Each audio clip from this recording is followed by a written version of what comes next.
Team India के गेंदबाजों की घातक गेंदबाजी के बाद बल्लेबाजी में ऋषभ पंत और रोहित शर्मा का आया तूफान, टीम इंडिया ने जीता मुकाबला। नमस्कार दोस्तों, स्वागत है आपका एक बार फिर हमारे चैनल में। दोस्तों, T20 वर्ल्ड कप 2024 में टीम इंडिया ने अपने पहले ही मुकाबले में शानदार परफॉर्मेंस करते हुए एक तरफा मुकाबले में आयरलैंड की टीम को शिकस्त देकर शानदार जीत दर्ज की है। तो दोस्तों, आप भी इस शानदार मुकाबले में टीम इंडिया की बेहतरीन जीत को देखकर खुश हैं तो इस वीडियो को एक लाइक जरूर कर दें। और साथ ही दोस्तों, आप टीम इंडिया के खिलाड़ियों के इस शानदार परफॉर्मेंस को 100 में से कितने अंक देंगे, आप हमें अपनी महत्वपूर्ण राय कमेंट में जरूर दें। साथ ही दोस्तों, आप चैनल पर नए हैं तो चैनल को सब्सक्राइब करके बेल आइकन जरूर दबा लें। तो चलिए दोस्तों, जानते हैं इस बेहद शानदार मुकाबले का पूरा हाईलाइट शुरुआत से ही। तो सबसे पहले हम बात करेंगे इस मुकाबले के टॉस की। तो दोस्तों, आज के मुकाबले में सिक्का उछाला टीम इंडिया के कप्तान रोहित शर्मा ने और गिरा भी उन्हीं के पक्ष में। उन्होंने टॉस जीतकर पहले गेंदबाजी का फैसला किया और बल्लेबाजी के लिए आयरलैंड की टीम को आमंत्रित किया। नेशनल एंथम के बाद शुरू हुए आज के इस मुकाबले में टीम इंडिया की तरफ से शानदार गेंदबाजी रही। बल्बर्नी और पॉल स्टर्लिंग पारी की शुरुआत करने उतरे आयरलैंड की तरफ से, तो दूसरे ओवर की 5वीं गेंद पर आयरलैंड की तरफ से एक शानदार चौका देखने को मिला। यहाँ पर बल्बर्नी के बल्ले से जब उन्होंने शानदार तरीके से गेंद को फाइन लेग की तरफ चौके के लिए बाउंड्री लाइन के पार भेज दिया। तो इसके बाद दोस्तों, तीसरे ओवर की पहली गेंद पर पॉल स्टर्लिंग बड़ा शॉट खेलना चाहते थे अर्शदीप सिंह की गेंद पर, लेकिन गेंद उनकी टॉप एज लगकर खड़ी हुई और यहाँ पर नीचे आ गए ऋषभ पंत और उन्होंने शानदार कैच पकड़ा और टीम इंडिया को पहली सफलता मिल गई। यहाँ पर पॉल स्टर्लिंग की बात करें तो इस मुकाबले में 6 गेंदों पर सिर्फ 2 रन बनाकर चलते बने। इसके बाद दोस्तों, इसी ओवर की आखिरी गेंद पर अर्शदीप सिंह ने एंड्रू बल्बर्नी को भी बोल्ड करके पेविलियन भेज दिया। बल्बर्नी भी ज़्यादा कुछ खास नहीं कर पाए और 10 गेंदों का सामना करने के बाद सिर्फ 5 रन बनाकर वो भी पेविलियन लौटे और अर्शदीप सिंह ने टीम इंडिया को एक ही ओवर में 2 सफलताएं दिलाकर इस मुकाबले में शानदार शुरुआत कर दी टीम इंडिया की। इसके बाद दोस्तों, चौथे ओवर की चौथी गेंद पर लॉर्ड टक्कर के बल्ले से एक शानदार चौका देखने को मिला, जब उन्होंने शानदार तरीके से गेंद को स्कूप शॉट के जरिए बाउंड्री लाइन के पार भेजा। तो वहीं पर इसी ओवर की आखिरी गेंद पर भी उनके बल्ले से एक और शानदार शॉट देखने को मिला, जब उन्होंने कवर ड्राइव के जरिए गेंद को चौके के लिए बाउंड्री लाइन के पार भेजा। लेकिन इसके बाद दोस्तों, 7वें ओवर की 5वीं गेंद पर हार्दिक पांड्या ने टक्कर को भी बोल्ड करके पेविलियन भेज दिया। यहां पर टीम इंडिया को एक और बड़ी सफलता दिला दी हार्दिक पांड्या ने और टक्कर इस मुकाबले में अच्छी तरीके से सेट हो रहे थे, लेकिन आखिरकार वो भी 13 गेंदों पर 10 रन बनाकर पेविलियन लौटे।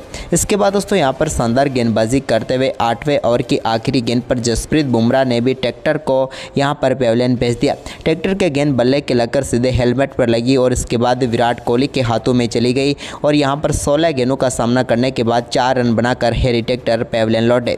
तो वहीं पर इसके बाद 9वें ओवर की पहली गेंद पर केम्पर के बल्ले से एक शानदार छक्का हार्दिक पांड्या की गेंद पर देखने को मिला, जो कि इस मुकाबले का पहला छक्का था। उन्होंने शानदार तरीके से स्ट्रेट शॉट खेला और गेंद को छक्के के लिए भेजा, लेकिन इसी ओवर की आखिरी गेंद पर हार्दिक पांड्या ने उनको भी विकेट कीपर ऋषभ पंत के हाथों कैच कराकर पेविलियन भेजा और भारतीय टीम को एक और महत्वपूर्ण सफलता यहां पर मिल गई। बड़ी सफलता आप इसको कह सकते थे, क्योंकि हार्दिक की शानदार गेंदबाजी देखने को मिली। केम्पर यहां पर 8 गेंदों पर 12 रन बनाकर पेविलियन लौटे। इसके बाद दोस्तों, यहां पर 10वें ओवर की चौथी गेंद पर मोहम्मद सिराज ने भी डॉकरेल को पेविलियन भेज दिया। डॉकरेल बड़ा शॉट खेलना चाहते थे, लेकिन गेंद खड़ी हुई और सीधे जसप्रीत बुमराह के हाथों में पहुंच गई। डॉकरेल इस मुकाबले में 5 गेंदों पर 3 रन बनाकर आउट हुए। डॉकरेल के आउट होने के बाद क्रीज पर उतरे मार्क अदेर ने हार्दिक पांड्या की पहली गेंद पर बड़ा शॉट खेलने की कोशिश की, लेकिन वो भी कामयाब नहीं हुए और यहां पर गेंद सीधे शिवम दुबे के हाथों में चली गई और एक और सफलता टीम इंडिया को दिला दी हार्दिक पांड्या ने। यहां पर मार्क अदेर 2 गेंदों का सामना करने के बाद 3 रन बनाकर पेविलियन लौटे। तो इसके बाद दोस्तों, यहां पर नए बल्लेबाज मैकार्थी क्रीज पर उतरे तो उनको 12वें ओवर की दूसरी गेंद पर अक्षर पटेल ने एक शानदार कॉटन बॉल कैच के जरिए पेविलियन भेज दिया। उन्होंने 6 गेंदों का सामना किया और वो 20-0 पर ही चलते बने। तो वहीं पर इसके बाद दोस्तों, 13वें ओवर की पहली गेंद पर हार्दिक पांड्या की गेंद को डेलनी ने छक्के के लिए बाउंड्री लाइन के पार भेज दिया स्क्वायर लेग के ऊपर से। तो वहीं पर इसकी अगली ही गेंद पर उनके बल्ले से एक और शानदार चौका देखने को मिला। कमाल शॉट उन्होंने भी खेला इस गेंद पर। इसके बाद दोस्तों, जोशुआ लिटल ने शानदार तरीके से एक रिवर्स स्वीप शॉट खेला और इस बार गेंद को रविंद्र जडेजा की गेंद को उन्होंने बाउंड्री लाइन के पार भेज दिया एक बार फिर से चौके के लिए। वहीं पर इसके बाद दोस्तों जोशुआ लिटल को बोल्ड करके पेविलियन भेज दिया। शानदार गेंदबाजी करते हुए जसप्रीत बुमराह ने और भारतीय टीम की झोली में 9वीं सफलता डाल दी। जोशुआ लिटल अच्छी बल्लेबाजी जरूर कर रहे थे, लेकिन 13 गेंदों का सामना करने के बाद उनको भी पेविलियन भेज दिया। उन्होंने 14 रनों की पारी खेली।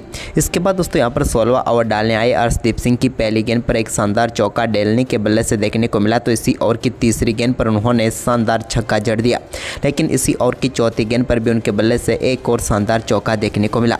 लेकिन इसी ओवर में शानदार गेंदबाजी तो जारी थी, लेकिन आखिरी ओवर 9 बॉल हो गई और फ्री हिट गेंद पर एक और शॉट खेलने में यहाँ पर जरूर कामयाब हुए बेंजामिन वाइट। लेकिन दोस्तों यहाँ पर वो रन लेने की गलती कर बैठे और एक सिराज के शानदार थ्रो और ऋषभ पंत के बेहतरीन कलेक्ट ने समाप्त की यहाँ पर 96 रनों पर आयरलैंड की पारी को और भारतीय टीम के सामने इस मुकाबले को जीतने के लिए 97 रनों का लक्ष्य रखा।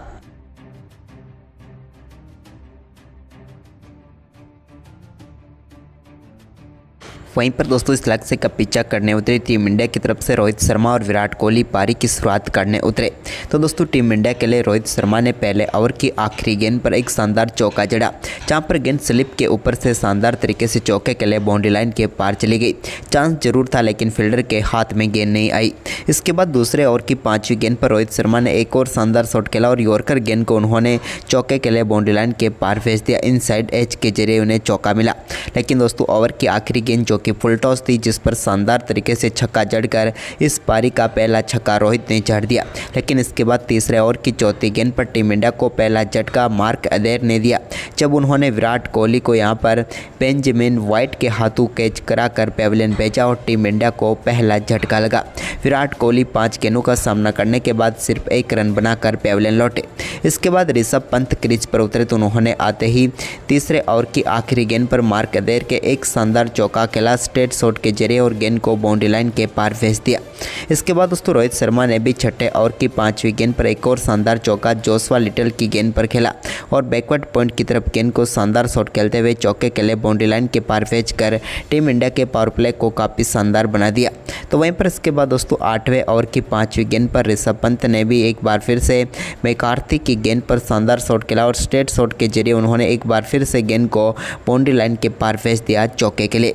तो वहीं पर इस चौके के बाद दोस्तों यहाँ पर रोहित शर्मा ने अपना आक्रामक खेल दिखाया और दोस्तों 9वां ओवर डालने आए जोशुआ लिटल के ओवर की तीसरी गेंद पर रोहित शर्मा के बल्ले से डीप स्क्वायर लेग के ऊपर से एक फुल शॉट के जरिए शानदार छक्का देखने को मिला। इस छक्के के बाद दोस्तों ओवर की चौथी गेंद पर भी उन्होंने शानदार बल्लेबाजी करते हुए एक और शानदार छक्का जड़ा और इस बार भी गेंद को स्पाइन लेग के ऊपर से छक्के के लिए बाउंड्री लाइन के पार भेजा। तो वहीं पर इसके बाद 10वें ओवर की 5वीं गेंद पर मार्क अदेर की गेंद पर उनके बल्ले से निकले चौके के साथ ही शानदार बल्लेबाजी करते हुए रोहित शर्मा ने अपना बेहतरीन अर्धशतक पूरा कर लिया मात्र 37 गेंदों पर ही। लेकिन दोस्तों अर्धशतक जमाने के बाद रोहित शर्मा रिटायर्ड हट होकर पेविलियन लौट गए, क्योंकि उनके हाथ में थोड़ी सी चोट जरूर लगी थी, जिसके चलते वो यहां पर पारी को बीच में ही छोड़कर पेविलियन लौट गए। उन्होंने 37 गेंदों पर शानदार 52 रन बनाए।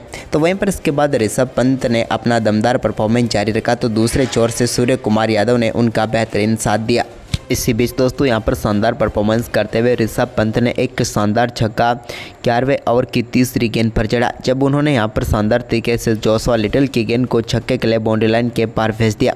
लेकिन इसी बीच दोस्तों यहाँ पर सूर्य कुमार यादव एक बड़ा शॉट खेलना चाहते थे 12वें ओवर की चौथी गेंद पर, लेकिन यहाँ पर बेंजामिन वाइट ने उन्हें पेविलियन भेज दिया डॉकरेल के हाथों कैच कराकर। सूर्य 4 गेंदों पर 2 रन बनाकर आउट हुए। तो वहीं पर इसके बाद 13वें ओवर की दूसरी गेंद जो कि मैकार्थी ने डाली, इस गेंद पर ऋषभ पंत के बल्ले से शानदार रिवर्स स्कूप शॉट देखने को मिला और इस शॉट के जरिए उन्होंने बेहतरीन छक्का जड़ दिया और इस छक्के के साथ ही टीम इंडिया ने शानदार परफॉर्मेंस करते हुए इस मुकाबले में 8 विकेट से जीत कर दर्ज कर ली 13वें ओवर की दूसरी गेंद पर ही। तो दोस्तों आपको टीम इंडिया का इस मुकाबले में परफॉर्मेंस कैसा लगा और कौन से खिलाड़ी का परफॉर्मेंस सबसे बेहतरीन लगा, आप हमें अपनी राय कमेंट में ज़रूर दें। धन्यवाद दोस्तों।